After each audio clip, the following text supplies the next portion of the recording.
నా కొడుక్కి పెళ్ళైతే చాలు.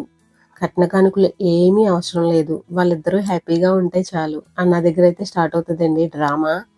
ఇది డ్రామా అని ఎందుకన్నానంటే, ఇలా అని పెళ్లి చేసినోళ్ళు కొడుకు, కోడలు హ్యాపీగా ఉంటే ఓర్వలేని అత్తలు చాలా మందే ఉన్నారు.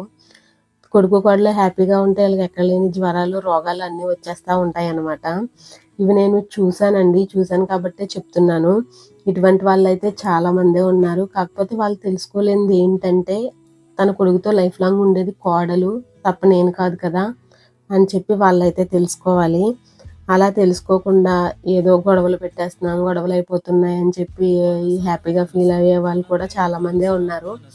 కానీ ఆ గొడవల్లో ఒక 80% వరకు వీళ్ళ పాత్ర అయితే ఉంటది. కాకపోతే మాకేం సంబంధం లేదు అన్నట్టు ఆస్కార్ లెవెల్‌లో అయితే పెర్ఫార్మన్స్ ఇస్తారనమాట. ఎందుకలా మారిపోతారో అర్థం కాదు. ఆ ఏజ్ వచ్చిన తర్వాత మనం అలా మారిపోతామా అనేదైతే నాకు కూడా అర్థం కాదు. ఆ ఏజ్ అంతేనా మనం కూడా అలాగే మారిపోతామా అనిపిస్తూ ఉంటది. చూసారు కదా! ఈ లొకేషన్ ఎక్కడ అనేది చెప్పి నాకు కామెంట్ చేయండి. నిన్నైతే మేము ఈ టెంపుల్‌ని విజిట్‌కి వెళ్ళామనమాట. Okay. Bye bye. Like, share